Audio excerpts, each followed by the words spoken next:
The Battle of Britain in 1940 has always been one of my main interests, and it's always been an ambition of mine to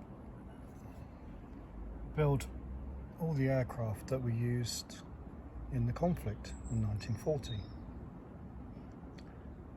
And thank you to Revell, they've just released fairly recently a Junkers 88, which is a Battle of Britain version. So now I've been able to complete the German bomber trio, German fighters, dive bomber, and their Italian allies, as well as all the British aircraft, the Hurricane, Spitfire, Defiant, and Blenheim. So the Battle of Britain we celebrate on the 15th of September because that was the one of the biggest German raids on the capital city, London. And I've just picked a few facts from the Battle of Britain that might interest you. It was Winston Churchill who in June 1940 used the term the Battle of Britain during his finest hour speech, and he convinced the nation that the battle could be won and the Nazis could be defeated. The air defence of Great Britain was really begun during the First World War in response to the German Zeppelin and Gotha bomber raids. And we invented a system using the Observer Corps, the plotting and reporting system, maps and anti-aircraft gun lines. And these were joined by radar, which was invented in the late 1930s and in place in time for 1940. The inventor of radar was the man called Robert Watson Watt, and he turned the 1930s idea of a death ray into radio detection finding, which became radar. So the Rolls-Royce company and a gentleman working for them called Ernest Hives, he developed the Merlin engine, which went on to power the Hurricane and the Defiant, the Spitfire and the Hurricane, and later on it powered the Mosquito and Lancaster bomber. Ralph Sawley was the man who pushed the RAF to build 8-gun fighters rather than 4 guns, which increased the firepower of the aircraft at that time. Hugh Dowding was the leader of the RAF Fighter Command, and he brought all these inventions together and led Fighter Command during the battle, and altogether it was known as the Dowding system. Keith Park, he led number 11 group, which was in the southeast corner of Britain, saw the brunt of the fighting. He put all these tactics into place, and he famously used to visit his airfields in his own personal Hurricane. The battle itself is a strange reversal of national characteristics. In Britain we see the German people as professional and organised, and the British as amateur and muddling through. But during this battle the roles were really reversed. And I've got a lot of my information I was talking about from this book called The Most Dangerous Enemy by a gentleman called Stephen Bungay. It's an insightful and outstanding work, and I would recommend it. If you have never read a book on the Battle of Britain, I'd recommend it, and if you have but you haven't read this one, then give it a try. The other thing I would recommend is, of course, watch the brilliant Battle of Britain film. And you might notice in the film that the Messerschmitts are Hispano-Bouchons, the Spanish version.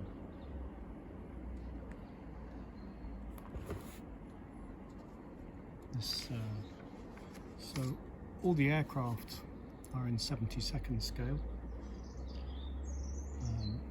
The Hispano-Bouchon, which starred in the Battle of Britain film, is a special hobby kit.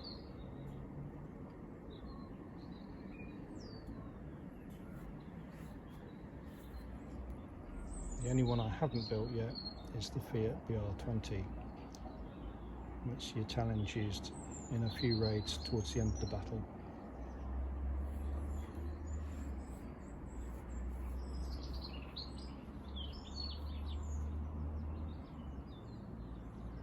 These are some of the posters from the time, the pilots. And even post-war, there was a great fascination with the German aircraft of World War II, particularly the British aircraft that served in the battle.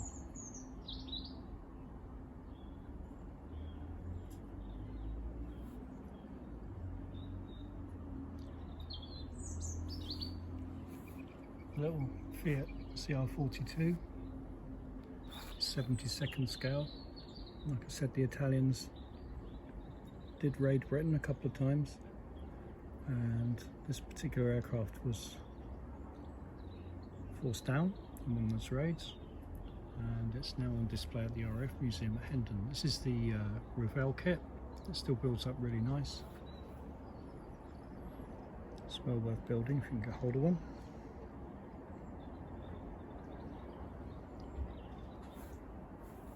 This is the Airfix Messerschmitt 110. Really nice, fairly new kit. It's a long-range twin-engine fighter, very well armed. It wasn't as manoeuvrable as the single-engine fighters. Again, it was really misused, but later on during the war it became a useful fighter bomber and also a night fighter.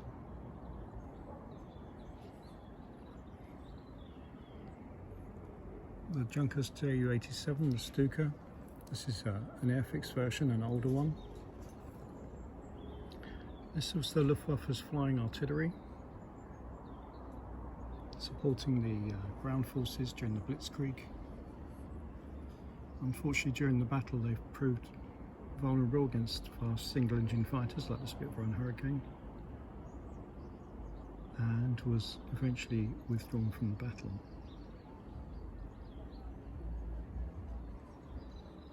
The Messerschmitt 109 is the old Airfix kit, one with lots of rivets.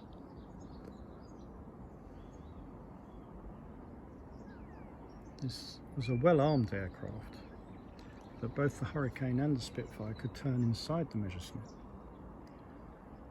However, it could outdive the Hurricane and Spitfire and was much better armed. And it could dive away thanks to fuel injection.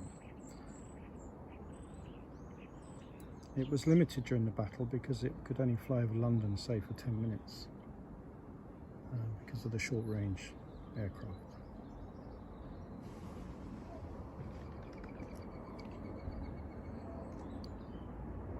The Junkers 88.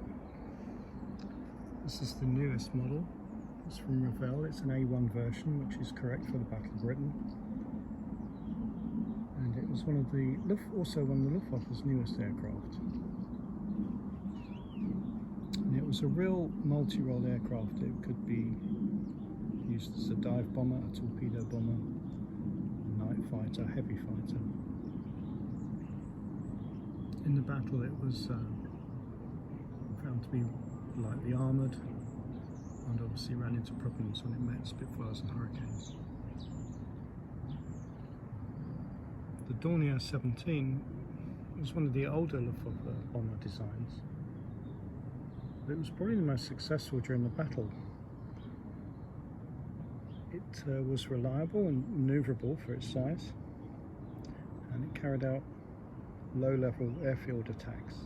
It did have a smaller bomb load than the other Luftwaffe bombers. This particular model is the Frog model. So again, it's an older one. And lastly, the most well-known German bomber from World War II is the Heinkel 111. This famous photograph shows them flying over the River Thames with that very distinctive wing shape. So it first saw service during the Spanish Civil War, but due to high losses in daylight raids during the Battle of Britain, it was eventually moved into nighttime operations during the Blitz on London and the other British cities. And this is the Matchbox kit.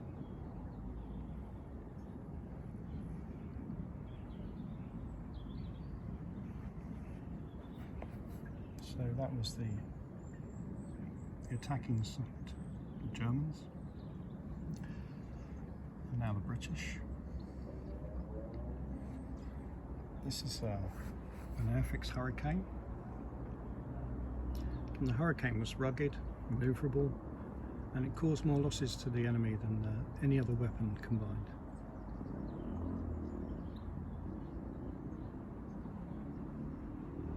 The Spitfire, a superbly performing, maneuverable, and a real symbol of victory and freedom.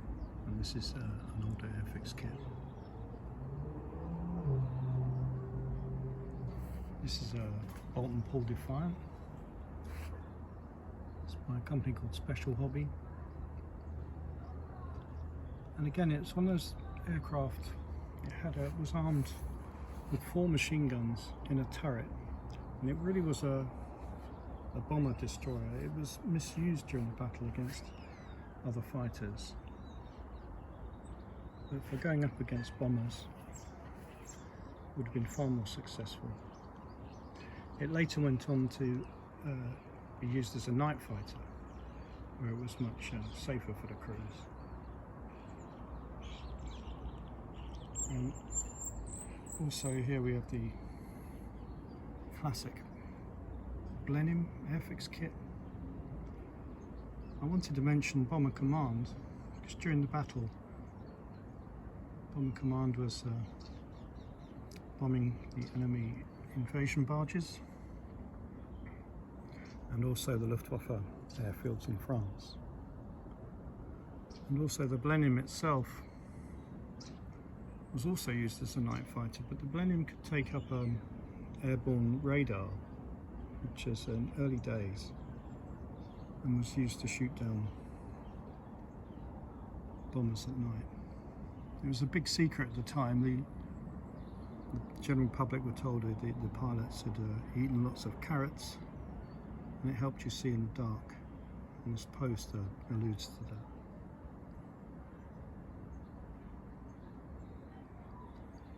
Also, Britain was fighting alone, but it's not quite true, because the Free People of Europe, the Polish especially, number 303 Squadron in Northolt, had come to fight.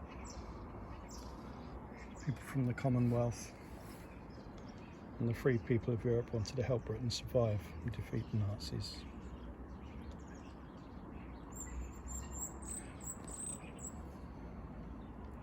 This particular poster was also actually a bomber crew,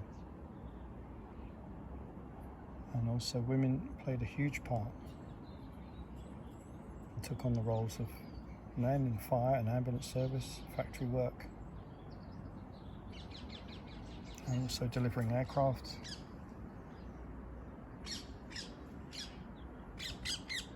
And also, as you see in this picture here, The ladies are pushing the information around so everyone knew where the enemy was coming and who was going to be sent to intercept them.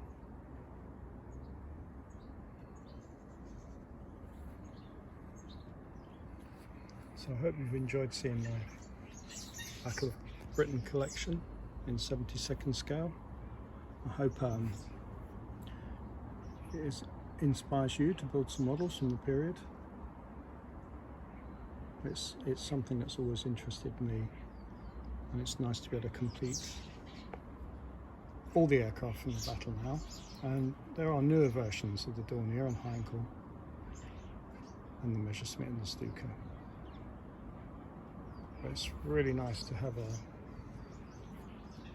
Battle of Britain Junkers 88.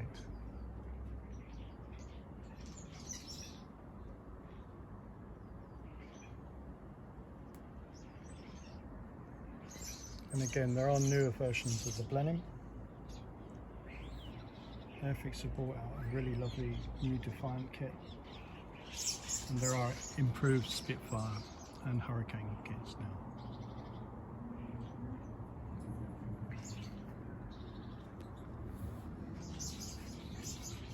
And that's the drawing that inspired me to try and do all this.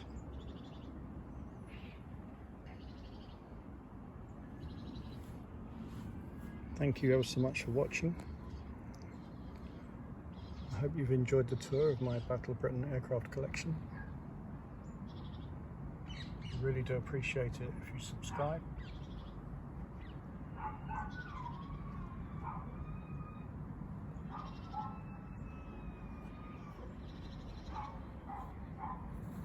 Like I say, thank you very much for watching.